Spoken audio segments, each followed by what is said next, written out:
Boa tarde, irmãos. Uma alegria muito grande poder estar aqui. E fui entrevistado ali por você, né? O que esperava dessa... Foi uma responsabilidade muito grande de ser a pessoa que vai encerrar essa conferência, naquilo que eu já pude ver aí, a mensagem do pastor Rafael. Que espetáculo, né? Deus já tem falado no nosso coração. E eu oro para que realmente Deus possa falar o nosso coração nessa tarde, ou continuar falando, né? Bom, a introdução da mensagem vai ser com uma outra pessoa, tá bom? Então, vocês, por favor, fiquem atentos, porque não é que a mensagem vai começar quando eu retornar aqui. Ela vai começar agora já com uma participação especial, é a introdução da nossa mensagem, tá bom? Obrigado.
O artista.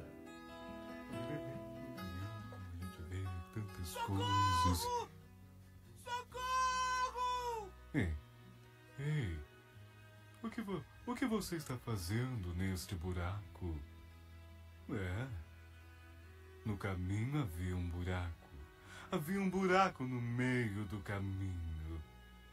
Caminhos cheios de buracos. buracos no meio do caminho, caminhos e buracos, buracos e caminhos.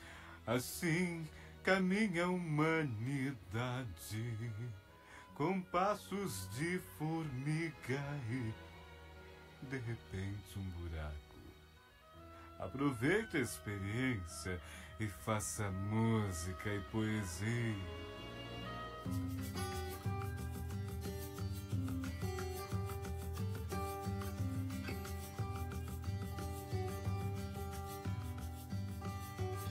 O calculista. Socorro! Socorro!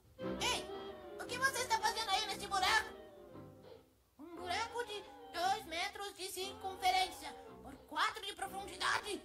Uma pessoa, ao cair nele, será atraída para o fundo a uma velocidade de... deixe-me ver... 9,8 metros por segundo ao quadrado. Consequentemente, é altíssima a possibilidade de alguma fratura ou até mesmo a morte instantânea. O fato de você estar vivo em um buraco é um verdadeiro milagre.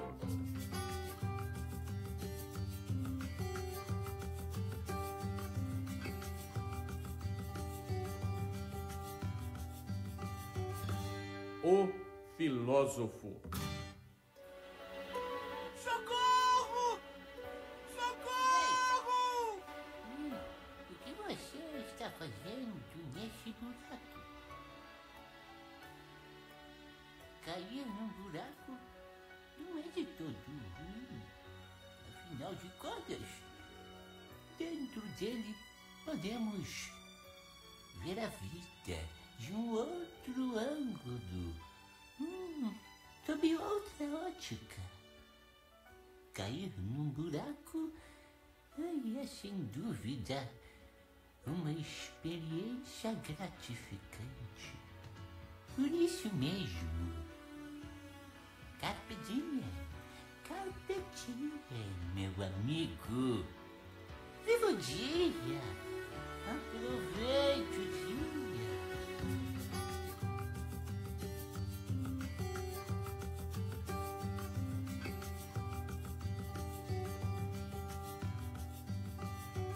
O político.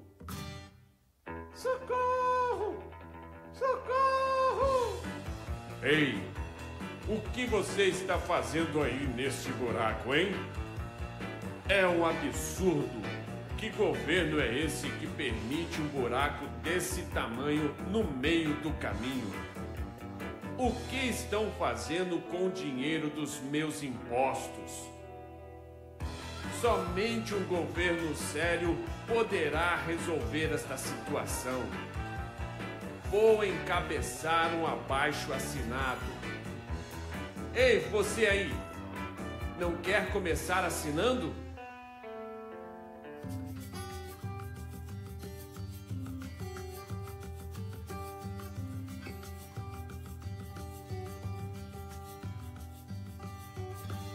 O religioso. Socorro! Socorro! Ô meu amado, meu querido, o que você está fazendo aí neste buraco abençoado? Ó Deus, Deus das galáxias, Deus do universo, por favor, tenha misericórdia dessas pessoas que caem nos buracos, aleluia! Ó Deus, este daí devia estar bêbado, drogado ou sei lá fazendo o quê? Ó Senhor, se é com ele, Senhor, tire ele deste buraco! Abençoado, isso, aqui. Aproveite este tempo para que você, estando aí, ore. Faça uma corrente, aquela corrente forte. Leia a Bíblia, meu irmão, meu amado querido. Busca o Senhor, irmão.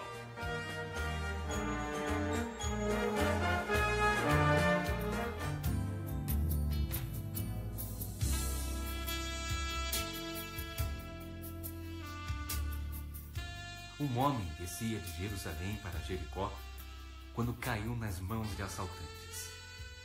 Estes lhe tiraram as roupas, espancaram-no e se foram, deixando quase morto. Aconteceu estar descendo pela mesma estrada um sacerdote. Quando viu o homem, passou pelo outro lado. E assim também um levita. Quando chegou ao lugar e o viu, passou pelo outro lado. Mas um samaritano, estando de viagem, chegou onde se encontrava o homem. E quando viu, teve piedade dele. Aproximou-se, enfaixou-lhe as feridas, derramando nelas vinho e óleo. Depois colocou-o sobre o seu próprio animal, levou-o para uma hospedaria e cuidou dele.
Abra sua Bíblia comigo no Evangelho de Marcos.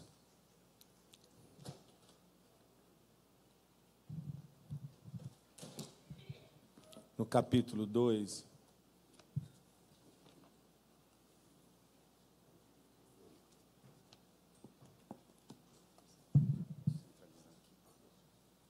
Vamos ler uma história muito impactante.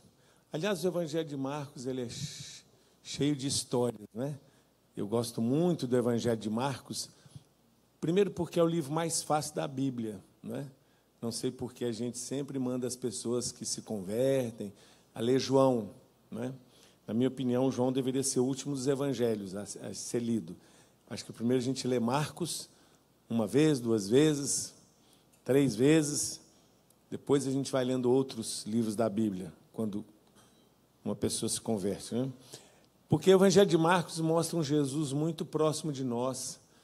É o menor dos 4 evangelhos, mas é o que tem o maior número de milagres, né? Então, no Evangelho de Marcos, Jesus é apresentado como aquele que veio para servir e dar sua vida em favor de muitos. No Evangelho de Marcos, nós vemos Jesus em ação. Já no primeiro capítulo tem milagre, né?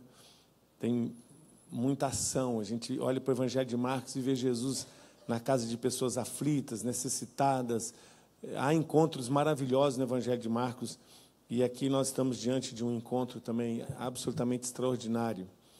E a gente vai ler aqui, a partir do versículo 1.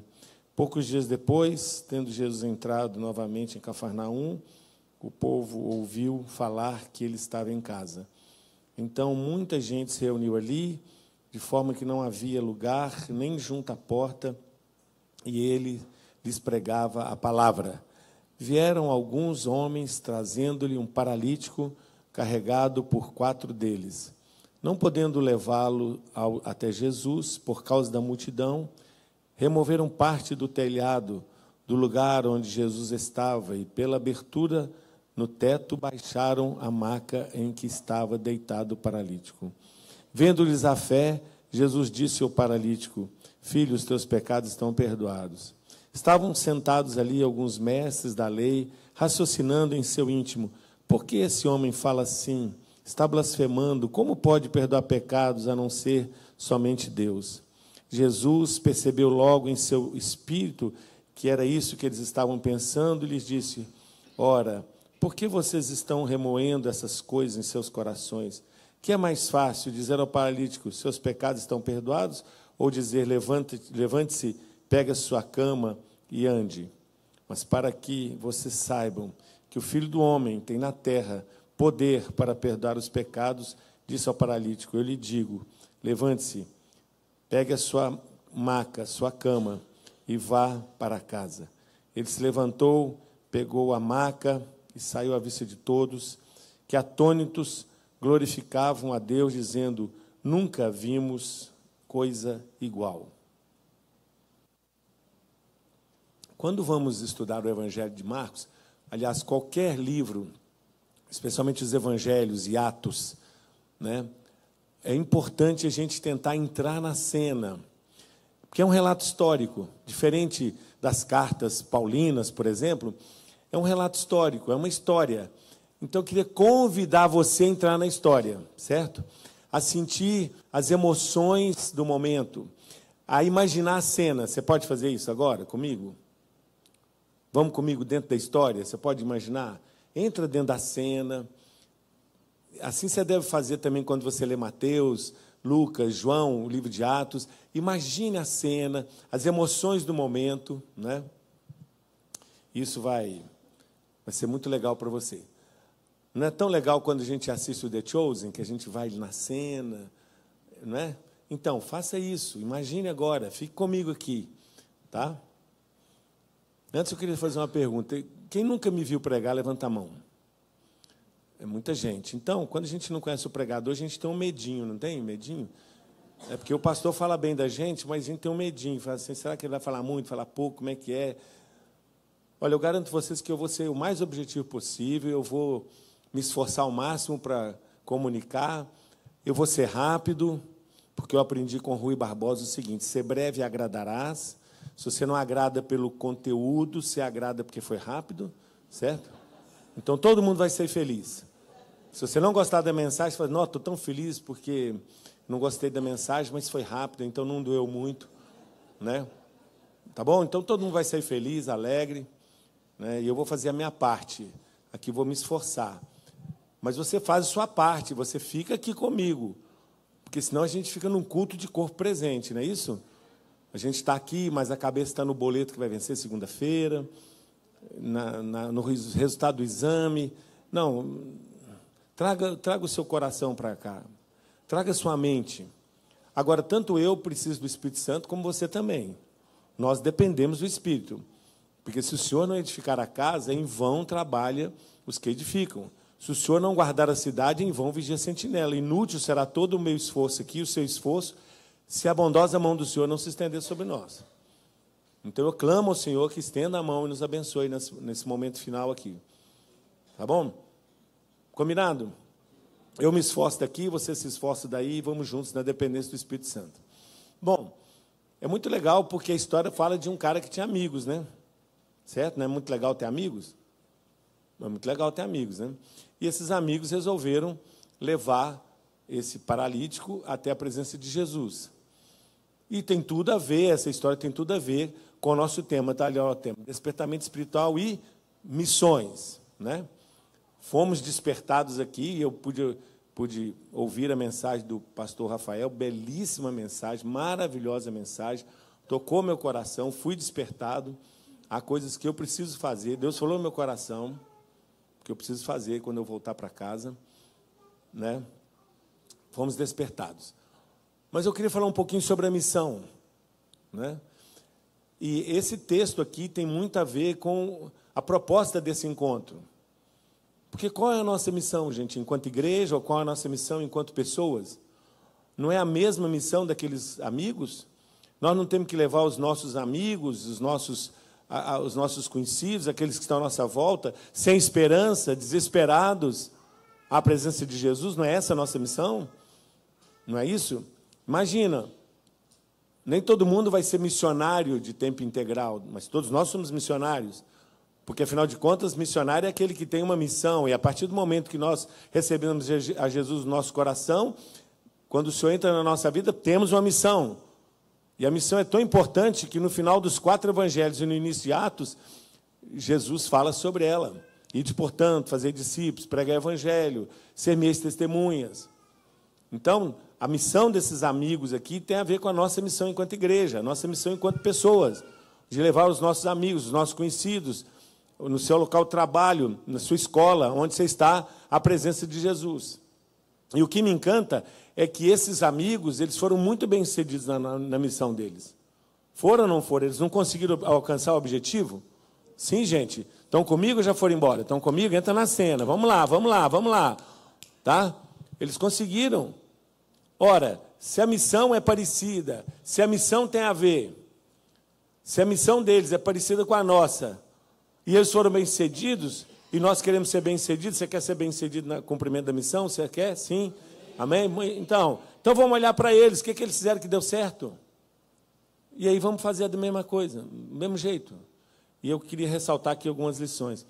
A primeira grande lição, gente, é que eles venceram o individualismo. Só esse lado fala aqui comigo. Por que eles foram bem-sucedidos? Eles venceram o individualismo. Fala, venceram o individualismo. É uma regra simples, é assim, ó. Basicamente assim, com a ajuda do outro fica mais fácil. Aqui nós temos algumas igrejas apresentadas, certo, pastor? Não é isso? Temos a igreja local que nos recebe e temos algumas igrejas apresentadas. Mas a gente está vivendo um tempo, pastor Luiz, que nós temos a tendência, a presunção de achar que quando Deus quer fazer alguma coisa na face da terra, primeiro Ele experimenta na nossa igreja, se der certo, Ele faz na igreja dos outros. Não é isso? A gente não é presunçoso? Gente, Deus está aqui. Mas, gente, tem um tanto de pessoas reunidas em nome de Jesus, exatamente agora, por aí afora, no Brasil, no Rio de Janeiro, em qualquer lugar, e o Espírito Santo está soprando lá também, gente. Nós não somos proprietários do Espírito Santo, até porque o Espírito Santo, ele não é evangélico, certo? Muito menos presbiteriano. O Espírito Santo, ele também não é batista, mas ele também não é católico, mas ele também não é da Assembleia. O Espírito Santo é o eu sou, é o Deus conosco, é o Emanuel, é o Deus Todo-Poderoso, que sopra onde quer. Então, gente, se a gente quiser realmente ser bem-sucedidos no cumprimento da missão, nós temos que entender que com a ajuda do outro fica mais fácil. Ou seja, eu preciso de você, você precisa de mim. É verdade que vocês precisam de mim, senão vocês não tinham me convidado. Mas eu queria dizer que eu também preciso de vocês. Porque pode mudar a cidade, pode mudar a igreja, pode mudar até o quartel, mas o comandante é o mesmo. Servimos ao mesmo Senhor, estamos debaixo da lei do mesmo Senhor, que sopra onde quer, que faz do jeito que quiser. Então, nós temos, para ser bem-sucedido, nós temos que levantar os olhos, gente. E olhar para esse vento que sopra onde quer. E que o pastor Rafael falou muito bem aqui. Que sopra no prostíbulo, que sopra no baile funk, que sopra onde quer. E que não deve satisfação a nós, certo? Então, você quer ser bem-sucedido? Sim, você quer ser? Quer? Então, aprenda a vencer o individualismo. Sai da casca. Saiba que Deus está aqui, nessa igreja. Mas Deus está em muitos outros lugares soprando aí, aleluia. Até porque, né, gente? Nós não temos que ter concorrência. Essa palavra competição é uma palavra que não reflete o caráter da nossa missão. Sabe por quê? Nós não temos que brigar por perdido. Tem, pastor? Esse perdido é meu. Vi primeiro, é meu, é meu. Não! Tem perdido para todo mundo alcançar. E tem um monte que ainda vai para o inferno. Tem gente brigando por perdido? Não, aleluia. Olha, tem gente para superlotar essa igreja aqui. Você fazer 10 cultos por dia e para o outro ele fazer 20 cultos por dia. Louvado seja o nome do Senhor. Está aí, a seara é grande. Ok, gente? Vamos vencer o individualismo? Vamos sair da casca? Tá? Deus está fazendo a obra. Deus está fazendo a obra. E a gente tem que só olhar e levantar os olhos e falar, Deus, eu preciso do irmão fulano e o irmão precisa de mim, está tudo certo. Então, eles foram bem-sucedidos porque eles entenderam assim, eu posso levar o paralítico sozinho, certo? Mas dá muito mais trabalho. Com a ajuda do outro fica mais fácil. Cada um pega na ponta aí da cama, ó, pronto. Não é isso? Mas eles foram bem-sucedidos porque eles venceram as diferenças. Venceram o quê? E aqui venceram o individualismo. E aqui Tá fraco, vocês já foram embora, gente. Fica aqui comigo, daqui a pouquinho eu vou embora também. Fica aqui, ó. Venceram e venceram 4 homens diferentes, torcendo para time de futebol diferente. Um é Vasco, outro é Flamengo. Um é Galo, outro é Cruzeiro. Unidos em torno de quê, gente? Da missão. Isso é lindo, isso é maravilhoso. Porque maior é aquilo que nos une do que aquilo que nos separa. Gente, o que nos une? Denominação nos une? Não, não nos une. Estou errado, pastor Luiz? Se tiver, só me corrija aí. Teologia nos une? Não, não une. O que nos une, gente? O sangue de Jesus derramado na cruz do Calvário, a palavra e a missão. A missão nos une. 4 pessoas diferentes, igrejas diferentes, pontos de vista diferentes, mas unidos em torno da missão. Nós vamos levar o camarada até Jesus. E se nós queremos ser bem-sucedidos, nós temos que vencer as diferenças. Até porque eu costumo contar uma história. Eu queria que você imaginasse comigo o seguinte. O concílio de Jerusalém, tá bom? Jesus tinha sido assunto aos céus e tal, reuniu o concílio. E eles estavam empolgados e Pedro falou assim, olha, nós vamos convidar 2 pessoas para dar testemunho. Todos 2 eram cegos e foram curados. Aí chega o primeiro no concílio e fala, gente, eu fui curado de uma forma extraordinária.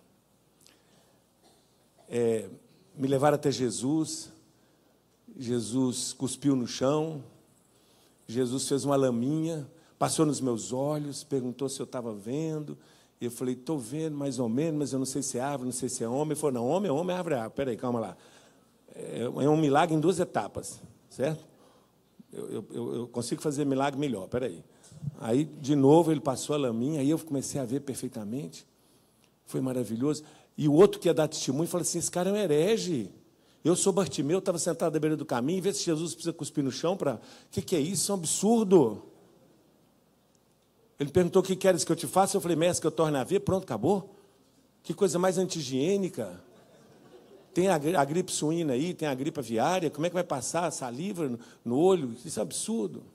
Agora eu pergunto para vocês, Jesus cura usando a saliva no chão, fazendo um lame, sim ou não? Sim. E sem saliva, só com a palavra? Sim. Também.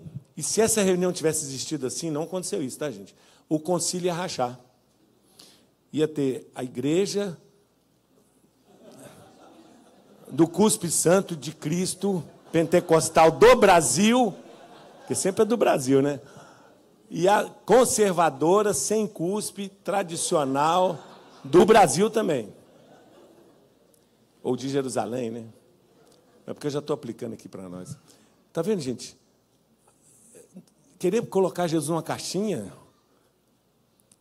porque na minha igreja não tem cuspe santo, mas na outra tem. E aí?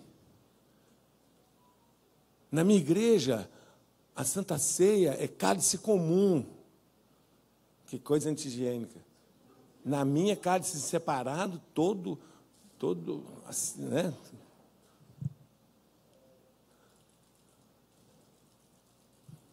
que a gente deixa que o secundário nos divida, gente? Por exemplo, eu sou um camarada que gosta de camisa discreta. Não é? Aí eu já contei essa história aqui, mas como tem gente que não me ouviu pregar, vou contar de novo. Fui pregar na igreja, eu estava com uma camisa realmente assim, é o sol ao meio-dia. Aí a irmãzinha falou assim, pastor, quando o senhor subiu lá com essa camisa, e eu falei, não vai sair nada daí. Mas eu estava errada, Deus me abençoou. Eu falei, por uma razão, minha irmã, porque camisa não prega, camisa é só camisa, mais nada que camisa. Mas a gente se divide por cada camisa, porque um levanta a mão e o outro enfia no bolso na hora da música. Fui pregar na outra igreja, mesma coisa, só que foi um pouquinho diferente. Ela falou, pastor, eu fui muito abençoado com sua mensagem, mas você, da próxima vez, pode vir com uma camisa menos divertida? Ué, mas a senhora foi abençoada e se divertiu? Então, que bom. Ser abençoado e divertir. Ah, beleza, não é? A gente deixa que essas pequenas coisas nos dividam, gente. Você quer ser bem-sucedido, sim ou não? Aprenda a vencer as diferenças. Maior é aquilo que nos une do que aquilo que nos separa. Estamos unidos em torno de uma missão. A missão nos une, a missão nos une. O sangue de Jesus nos une a alcançar os perdidos, levar os nossos amigos à presença de Jesus. Mas eles foram bem-sucedidos porque venceram o individualismo, venceram as diferenças, agora todo mundo. Eles venceram os obstáculos, todo mundo venceram os obstáculos. Bom, agora você tem que imaginar comigo a cena, tá bom? Então lá os 4, ó. Não fala qual a distância. Então ele lá, ó. Eu não sei fazer igual o artista fez aquela corrida, mas tá lá. Aí, chegando perto da porta da casa, entra comigo nessa cena, essa é legal, fica comigo na cena. Coloca um amigo no chão e fala, ih, rapaz, sujou. A casa estava cheia de gente. Se fosse lá em Minas Gerais, fala que estava assim de gente. Se fosse em Campina Grande, na Paraíba, fala que estava gente. Eu acho muito legal, porque eles poderiam ter desistido ali, naquele momento, certo? E aí, os métodos tradicionais se mostraram absolutamente ineficientes para o momento, inadequados. Porque alguém pode falar assim, mas é muito apressadinho esse pessoal quebrar o telhado da casa do camarada para cumprir a missão, para levar lá. O cara reformou a casa agora, vai quebrar o telhado do homem. Mas os métodos tradicionais não funcionaram. Quais seriam os métodos tradicionais? Método da licença. Conhece o método da licença? Dá licencinha, eu vou passar aqui com... Dá licencinha aí, não tinha jeito. Método, bilhetinho para o pastor, ou para Jesus, do diácono de plantão. Como é que não tinha diácono de plantão? Porque podia mandar um bilhetinho. Prezado de Jesus, estamos aqui com um paralítico e tal, só pode... Leva lá para ele... Então, não tinha jeito. Podia falar com o paralítico, sujou, já era, a gente tentou, você viu que tentou, tentamos, bacana? Tentamos. Não. No meio dos 4, alguém teve uma ideia. Uma ideia. Quem aqui já teve, ou tem, né? Ou convive com um pai sonhador, marido sonhador, marida sonhadora, irmão, patrão, professor sonhador. Cara que tem muita ideia, fala aí. Quem já dormiu no mesmo quarto que um sonhador? Olha, eu vou falar para você, dormir no quarto do cara que sonha é o seguinte. Você está querendo dormir, meia-noite, ele fala assim, cara, tive uma ideia. Mas só que ele já teve, durante o dia, 198 ideias. Essa é a número 199 ou 200. Aí ele acorda 6 horas da manhã, você ainda está dormindo, ele te acorda. Cara, tive uma ideia durante a noite, um negócio sensacional. Uma ideia. 198 você joga no lixo, 2 muda o mundo. Pastor, eu não conheço muita história dessa igreja aqui, mas eu tenho certeza que essa igreja está aqui de porta aberta porque alguém teve uma ideia. Alguém teve uma ideia. E outra coisa, trate muito bem, pastor, os sonhadores dessa igreja. Porque sonhador incomoda. Especialmente a turma que joga pelo empate. Conhece a turma do empate? Não ganhemos, nem perdemos, empatemos, tá bom, tá bom, tá bom. Tá bom, coisa nenhuma. Tive uma ideia. Aliás, eu coleciono filosofia de para-choque caminhão, né? E eu vi um outro dia tão triste, pastor. Olha o que eu vi. Andando atrás de um caminhão, li assim: antes eu sonhava, hoje eu nem durmo. Olha a situação desse camarada, sem brincadeira, não é não? O cara sonhava e não consegue nem dormir, tadinho. Ô, dó, eu fiquei com dó do cara, sem brincadeira. Fiquei com muita dó. O sonhador incomoda. Mas é ele que faz o mundo ir para frente. Se tirar o sonhador daqui, pastor, a igreja fecha em 6 meses. Trate bem os sonhadores. Trate bem os sonhadores. Pode ver, atrás de uma grande ideia tem um cara maluco, um sonhador, um cara doido, que ele anda no outro esquema. O cara ali teve uma ideia. Beleza, nós vamos quebrar o telhado, desceu o camarada lá no lugar. Que ideia! Que ideia! Que ideia! E aí começaram os obstáculos. Bom, o primeiro obstáculo era a multidão, né? Tanto de gente.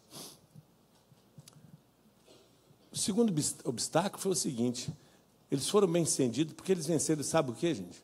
Primeira coisa, eles venceram a opinião pública. Especialmente a tal da opinião pública, aspas, evangélica.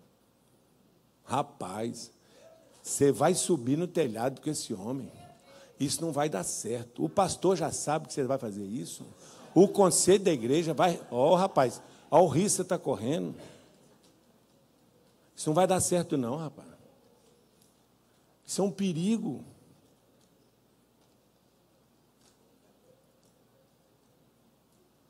Gente, se você realmente quer, se você quer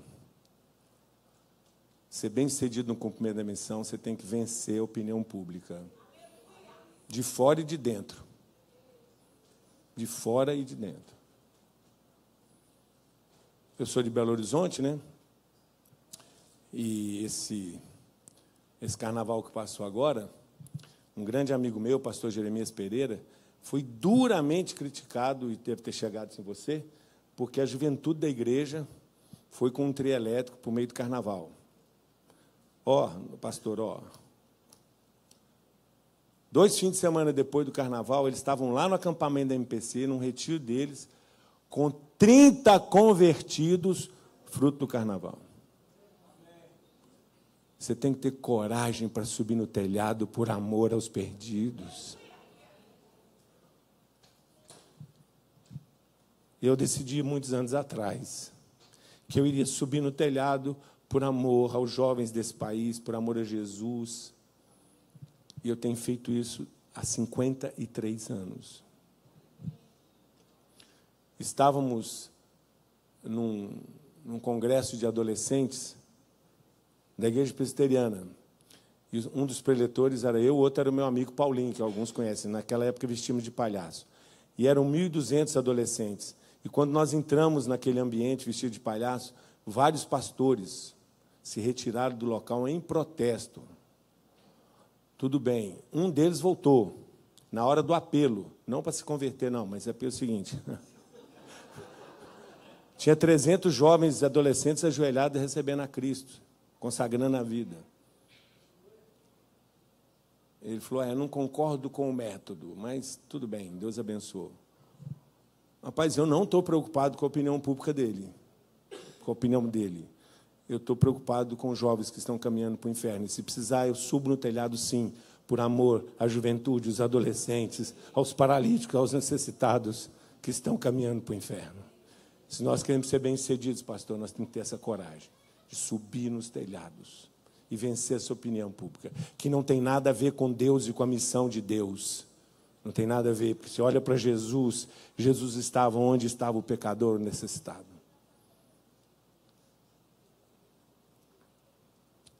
Eles foram bem-sucedidos porque eles venceram os obstáculos. O primeiro foi a opinião pública. O segundo foi a mentalidade capitalista. Porque um telhado foi quebrado, certo, gente? Então, foi feita uma conta. Um telhado quebrado, um homem curado. Não. Os paralíticos sempre os tendes convosco. Nesse telhado, ninguém põe a mão. Esse telhado foi construído na época do reverendo Batatinha, quando nasce esparrama pelo chão. Esse telhado foi consagrado e os paralíticos que esperem. Por que eles foram apressados ou porque a missão era urgente? A missão é urgente. E entre um telhado quebrado e um paralítico curado e abençoado, que se quebra o telhado. Porque quando o Senhor voltar para buscar a sua igreja, os telhados vão ficar, gente. Cadeira vai ficar, som vai ficar, mas as pessoas salvas, tocadas, transformadas, elas vão subir para a glória, aleluia. Onde está o seu coração? Eu quero ter o meu coração, onde está o coração de Deus. E o coração de Deus está nas pessoas pelas quais Jesus morreu. É aí que tem que estar o meu coração, porque onde tiver o meu tesouro, aí também vai estar o meu coração, e o meu tesouro tem que estar onde está o tesouro de Deus. Eu quero juntar tesouros nos céus. Como que a gente se apega a telhados, pastor? Se apega a equipamento de som, se apega a cadeira. Há 3 meses e meio atrás, meu irmão faleceu. De repente, tem sido muito difícil. Hoje mesmo estava com muita saudade dele. E na hora do velório, lá do sepultamento, tiveram que fazer um rearranjo, né, na sepultura. Então, quando eu cheguei, tinha lá 4 caixas. Uma caixinha com restos mortais do meu pai, outra da minha mãe, da minha avó e do meu irmão mais velho. E eu escrevi um texto intitulado 4 caixas e um caixão. Porque aquele caixão também vai virar uma caixinha daqui a pouco. E eu comecei a olhar, meu sobrinho tirou uma foto. É uma foto que nos leva à reflexão, né? Eu comecei a pensar ali na sepultura, uma vida inteira, gente, de sonhos, projetos, orações, vida, trabalho. Vai acabar numa caixinha. Uma caixinha desse tamanho, assim, o tamanho do púlpito aqui, assim. É isso? A vida é essa? É isso aqui? Não é não, gente. Não é não. Esperamos novo céu e nova terra. Novo céu e nova terra, onde habita a justiça, aleluia. Onde está o seu coração? Onde está o coração dessa igreja? Eles foram bem-sucedidos porque eles venceram os obstáculos. A opinião pública, a mentalidade presente do mundo. Venceram o cansaço. Deu trabalho, gente, subir com aquele homem lá? Russell Shedd falava o seguinte, pastor Luiz: não existe ministério sem sacrifício.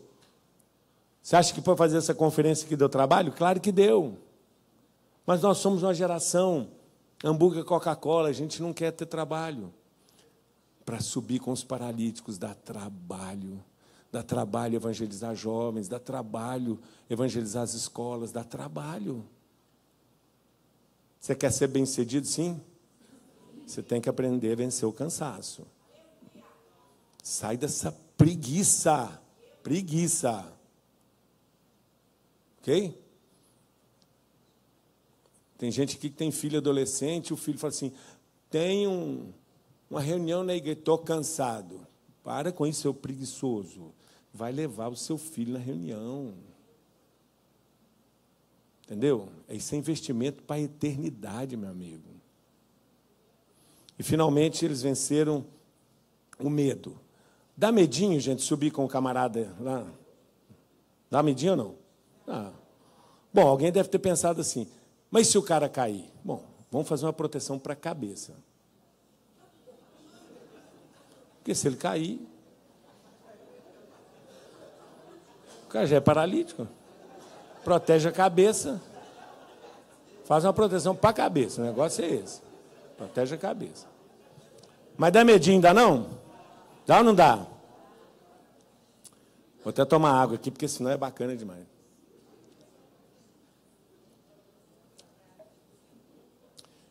Você quer ser bem-sucedido? Quer? Tem que vencer o medo, gente. Dá medinho mesmo. Mas é isso. É assim que a gente cumpre a missão. Faca na bota, sangue nos olhos e nós vamos para frente. O dia fácil foi ontem. Certo? O dia fácil foi ontem. E aí, essa cena assim, final, eu queria que você ficasse comigo aqui, tá bom? Então, lembrar, eles venceram o individualismo, venceram as diferenças, venceram os obstáculos. Falei de 4, falei da multidão, mas falei da opinião pública, falei da mentalidade, falei do cansaço e falei do medo. E agora acontece algo assim extraordinário. Imagina a cena quando a cama começa a descer, tá bom? Vamos imaginar a cama descendo.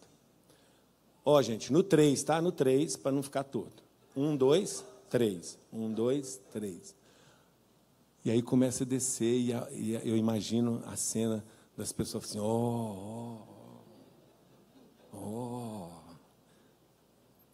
Aí baixa lá. E, gente, eu já preguei diversas vezes sobre a história, essa história. Mas eu queria destacar uma lição aqui. Eu estava pregando na 2ª Igreja Presbiteriana de Uberlândia, por ocasião dos seus 57 anos de existência. E, no meio da pregação, Deus me deu uma palavra para a igreja, para a liderança. E Ele mandou dizer à igreja que esperava ver a fé de todos. Porque é lindo, porque o texto diz assim, vendo-lhes a fé, guarda isso aí, vendo-lhes a fé. É interessante porque Jesus, ele não olhou para a missão, ele não olhou para o paralítico, num primeiro momento. Ele não olhou para o método, quebrou o telhado, sei para ele. Mas ele olhou para o coração daqueles 4 homens. Isso é bonito demais, vendo-lhes a fé. Deus está olhando para o nosso coração, pastor. Ele não está olhando para a metodologia num primeiro momento, e nem para a missão, e nem para os perdidos, e nem para os necessitados. Ele está olhando para o coração daqueles que subiram no telhado. Ele fala assim, ele não está olhando para a urgência da missão, para os métodos, nem para o cumprimento da missão. Ele está olhando para o nosso coração, vendo-lhes a fé. Já foi em formatura claro, todo mundo já foi em formatura de criancinha de 5 anos, 6 anos de idade, eu nem sei falar, é pré, né? Qualquer coisinha assim. Aí fica aquele tanto de gente, como é muita gente, aí o povo vai desanimando de bater palma, aí na hora que chama o nome da netinha ou do sobrinho, né? Eu imagino Jesus numa formatura, e aqueles 4 homens estavam passando, estava graduando.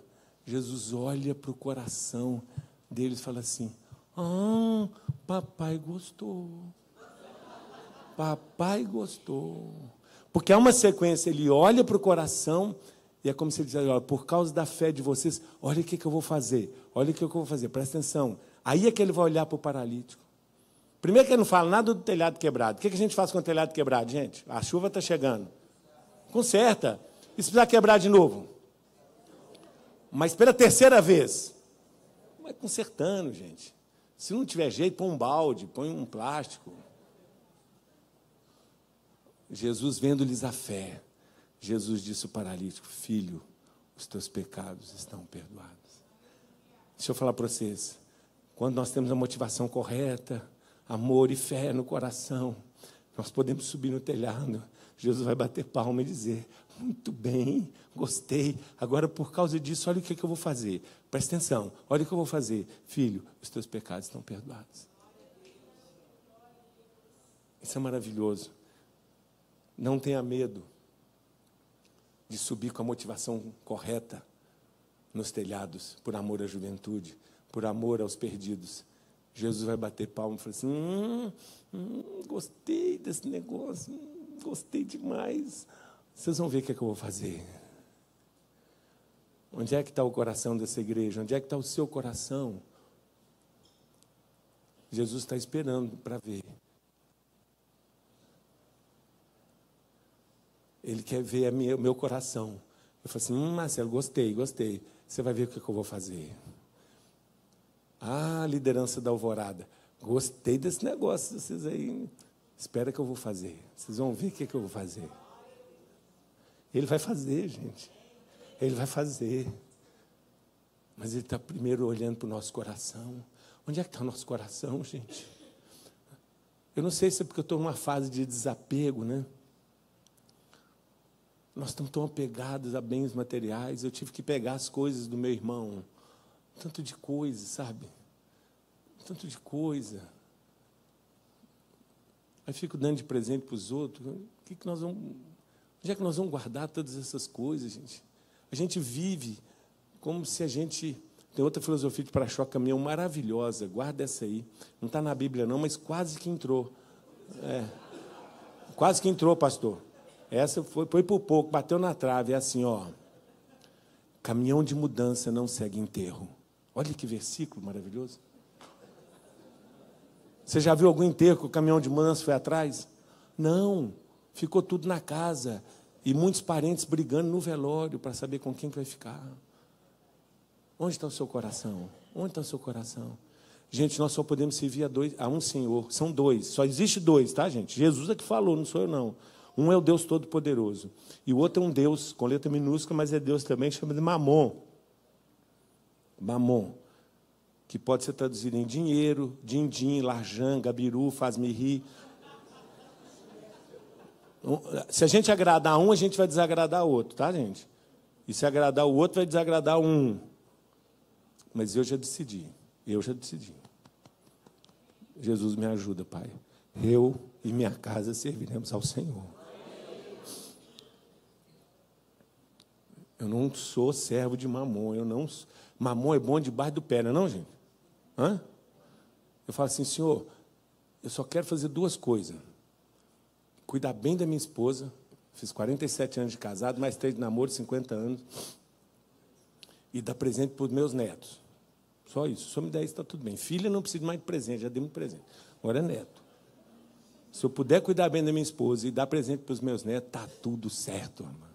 Tem 8 netos, olha que beleza. Eita, 4 meninos, 4 meninas. Sou um abençoado. Onde está o seu coração? E aí Jesus, aí começa a Rádio Corredor. Já ouviu falar da Rádio Corredor, não? Ela entra no ar todos os dias, todos os domingos, depois do culto, depois de conferência, entra a Rádio Corredor. A Rádio Corredor entra no ar assim, você viu lá? Quem pode perdoar pecado? Só um que é Deus. Você viu o pastor de camisa colorida? É um absurdo. O irmão cantou aquela música, só um pode perdoar pecado? Rádio Corredor. Aí Jesus, maravilhoso, sabedor de tudo que eles estavam pensando e murmurando e falando, Jesus falou assim, por que arrazoais sobre essas coisas em vossos corações? Agora fica comigo nessa cena. Nessa cena, imagina os 4 homens lá. Jesus perdoou os pecados. Os caras já estavam vibrando, mas eles estavam esperando mais, né? Eles queriam uma goleada, eles não queriam só 1-0. Eles queriam 4, 5-0. Aí, qual é mais fácil? Dizer a esse homem, filho, os teus pecados estão perdoados? Ou dizer, levanta, pega a sua cama e vai para a sua casa? E aí os 4 lá de cima, aí não está na Bíblia não, está na minha cabeça. Isso, Jesus, dá-lhe! Barba, cabelo e bigode agora, Jesus, vai. Ora, para que saibais que o Filho do Homem tem na terra poder para perdoar pecados. Isso, Jesus, vai, Jesus, agora. Levanta. O cara levantou, gente, deu aquela espreguiçada. Porque, vamos dizer, gente, essa de Jesus mandar o cara carregar a cama foi para humilhar. Não, pode falar. Humilhar. Não. Levanta, o cara levanta. Pega a cama. Agora você tem que imaginar a cena, gente. Você tem que estar comigo ou lá no telhado ou aqui dentro. O homem pôs a cama. Não tinha jeito dele entrar, certo? Mas agora ele ia sair. Dá licença, a cabeça aí, minha senhora, ó, pau pesado, dá licença, estou chegando.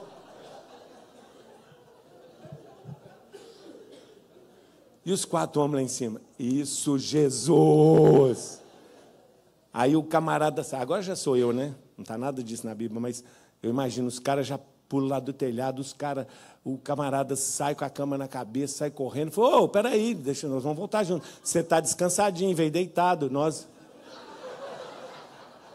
Quero fazer uma surpresa para minha esposa. Eu já estou lá na casa do cara.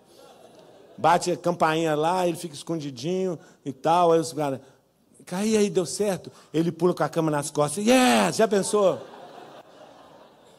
Sabe por que é assim, pastor?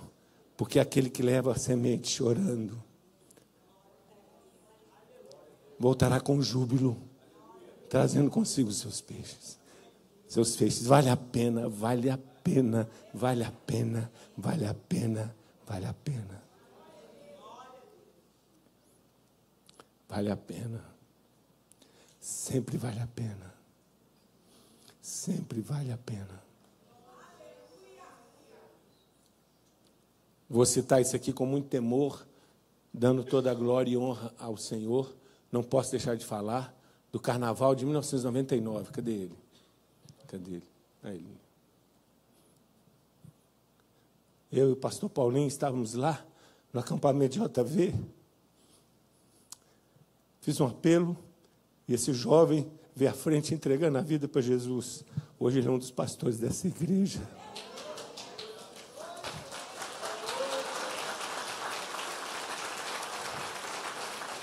Você acha que isso tem preço, meu irmão? Você acha que isso tem preço?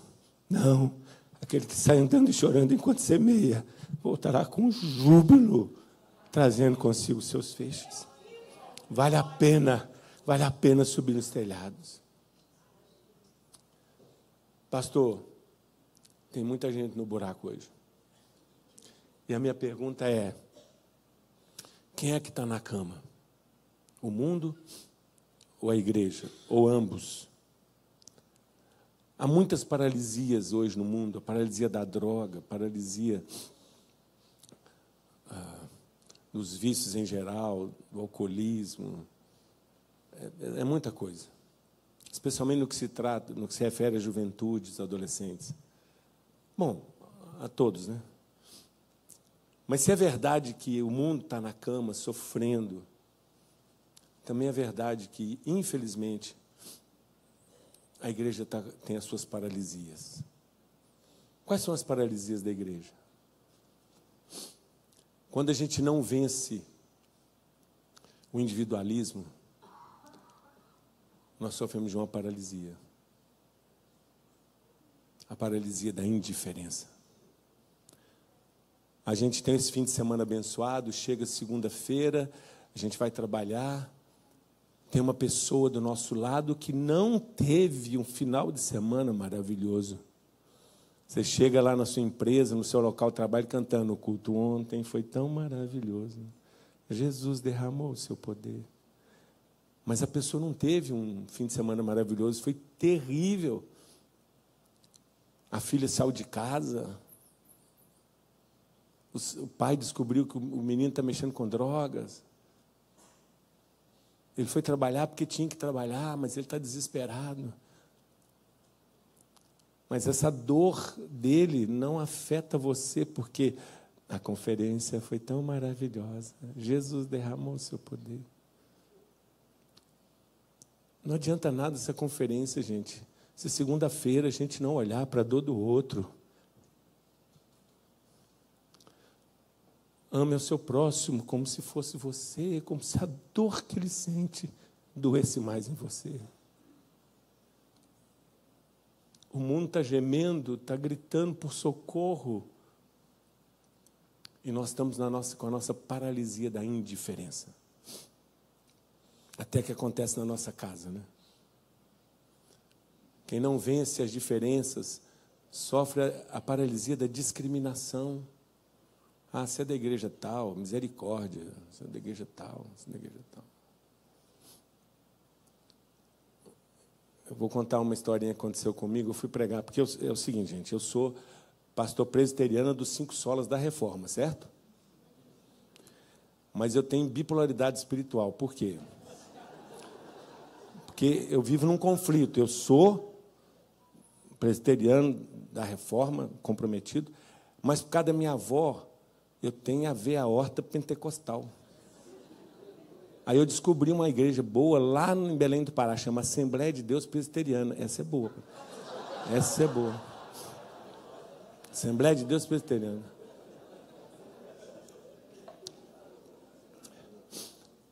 E eu fui pregar numa igreja, numa grande capital, não vou falar qual o nome, mas não é o Rio de Janeiro, não. Um culto de quinta-feira, classe média alta, 6 horas da tarde, tinha 1.200 pessoas, não era feriado.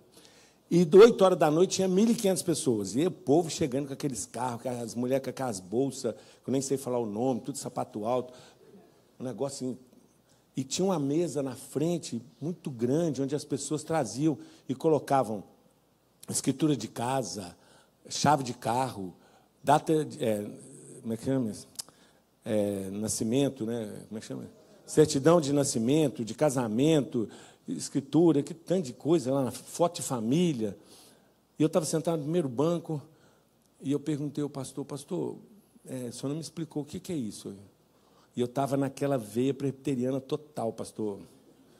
Ele falou, irmão, eu esqueci de falar, é o culto na batida da porta da graça. Eu falei, nosso Deus, o que é isso? O cara tem que vir 3 vezes aqui, 3 quinta-feiras, sem faltar, vai bater na porta da graça e vai receber a bênção. Bater e abrir-se-vos-á. Rapaz, meu coração fechou total. Aí eu comecei a pensar, Marcelo, por que você é assim? Por que você não pergunta onde é que você vai pregar? Você não concorda com isso? Está tudo errado. Que negócio de 3 batidas na porta da graça? Que droga. E aí já estava na hora de começar o culto, uma banda maravilhosa. E o meu freio de mão puxou, mas que puxou mesmo. Eu fiquei sentado, não cantei. E começou assim, nosso Deus é poderoso para fazer infinitamente mais do que tudo que pedimos, do que tudo que pensamos, do que tudo que oramos e esperamos. Nosso Deus é poderoso para mudar situações que nos afligem todo dia. Nessa hora eu pensei, todo dia eu tenho aflição. Tem vezes 2, dependendo dos boletos, 3. Você não tem aflição todo dia, não? Todo dia a gente tem aflição. Ele faz o impossível, ressuscita até os mortos. Não há nada que o possa derrotar. Lança sua rede ao mar. Creia na palavra de Deus. Sinais e maravilhas Ele hoje vai fazer. Aí Jesus falou comigo assim, Marcelo, por que você está assim? Eu falei, por que eu estou assim? Porque eu não concordo com isso. Marcelo, você vai pregar. Pois é, eu não devia estar aqui. Marcelo, por que você não concorda? Porque não tem esse negócio de bater na porta 3 vezes, não é assim? Marcelo, presta atenção. Isso é o Espírito Santo falando comigo. Deixa o povo bater na porta. Ou você acha, Marcelo, que eu estou aí com o arcanjo Miguel fazendo a lista de chamada. Fulano não veio quinta-feira, não vai receber a bênção. Fulano faltou. Marcelo, isso é invenção do pastor.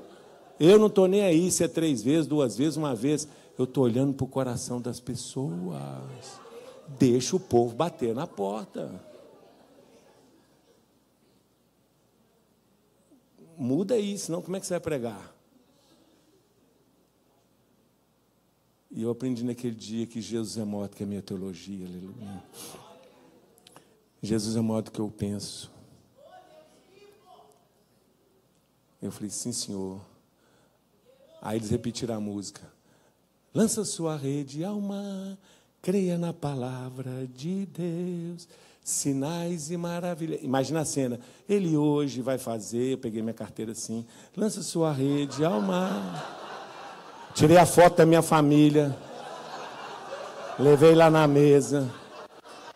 Seja crente, Marcelo. Eu já estava na veia pentecostal, glória a Jesus, é isso mesmo, Senhor. Meus irmãos, e Deus, o céu desceu na terra naquela... E depois teve outro culto para mais 1.500 pessoas. Sabe por quê, gente? Porque Jesus é maior do que a nossa teologia. O vento sopra onde quer, não sabe de onde vem, nem para onde vai. Louvado seja o nome do Senhor. Aquele que sai andando e chorando enquanto semeia, voltará com júbilo. paralisia da discriminação, paralisia da covardia. Eu não vou subir no telhado, não, porque é perigoso, porque há tantas paralisias, paralisia da falta de perdão que nós ouvimos aqui, gente. Quem tem ouvidos, ouça o que Deus falou através do pastor. Eu não saí ainda, né? Eu vou sair daqui, mas eu já tomei a decisão. Eu estou carregando uma pessoa comigo, viu, pastor?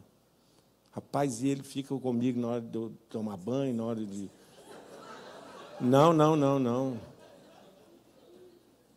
Negócio de perdão é o seguinte, ele deu várias definições maravilhosas aqui, uma que ele falou, que eu dei uma mudadinha assim, é você prender uma pessoa e ficar na porta como vigia, né? Eu estou lá, eu preciso sair de lá. Entendeu, gente?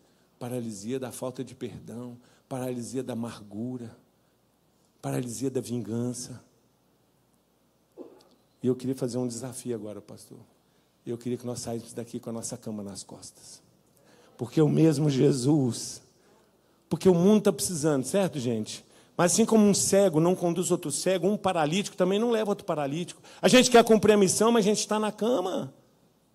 Ah, não, mas Deus me curou da paralisia da cachaça, da bebedeira. Ótimo, maravilhoso, glória a Deus. Agora você está noutra paralisia, que é da falta de fé, da discriminação. E Jesus está aqui.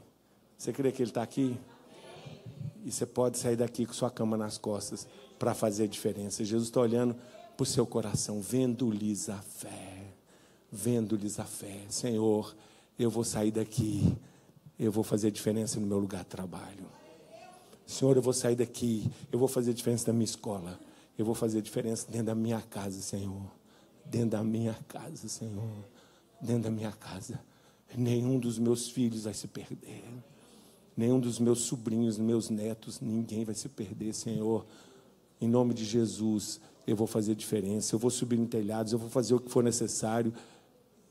Senhor, cura minha paralisia do medo, da covardia, da discriminação, da indiferença. Cura minha paralisia. Não adianta, gente, a gente participar, sinceramente, participar de uma conferência dessa, esperar o próximo ano para outra conferência e não colocar em prática aquilo que nós ouvimos aqui. Nós temos que sair daqui com a nossa cama nas costas. Em nome de Jesus. Ô, irmão, eu posso fazer o pedido da música? Ou você escolheu uma boa aí para nós? Às vezes você... Qual? Gosto demais dela, gosto demais. É porque eu sou fã daquela o amigo que eu encontrei, do Sérgio. Pode ser? Pode repetir ela? A gente vai cantar, mas nós vamos fazer um negócio diferente. Pode fazer, pastor? Pode? Eu quero fazer um desafio a você. Não deixa... Fica comigo, gente. Mais um pouquinho, mais um pouquinho. Jesus está aqui, amém? Eu preguei, fiz o que eu podia fazer. Não é mais obra minha. Agora é o Espírito Santo. A mensagem pode cair na beira do caminho, pode cair sobre as pedras. Então, show, passarinho, show, sai daqui, em nome de Jesus. Fica aqui, para que essa mensagem caia em boa terra e dê frutos. Eu quero desafiar você a trazer sua paralisia para Jesus. Falar, Deus, eu estou aqui. A minha paralisia chama-se vingança. A minha paralisia chama medo, indiferença. Cura minha paralisia, Senhor. Eu quero ser bem-sucedido. Eu quero cumprir a missão. Eu quero fazer a diferença. Fique em pé. E enquanto a gente canta, traga sua paralisia aqui a Jesus. Isso não é um apelo para salvação. Embora, se você ainda não entregou a vida a Cristo, ótimo momento de você entregar a sua vida a Jesus. Mas é para você também, principalmente, que já entregou a vida a Jesus, que já foi liberto de várias paralisias do mundo, mas ainda tem essa paralisia da indiferença, da incredulidade. Traga sua paralisia aqui, para sair daqui e fazer a diferença. Enquanto a gente canta essa belíssima música, uma música maravilhosa que fala do amigo Jesus, você pode sair do seu lugar e trazer a sua paralisia aqui. Pode vir, em nome de Jesus. Traga a sua paralisia aqui. Pode vir, traga a sua paralisia. O amigo que eu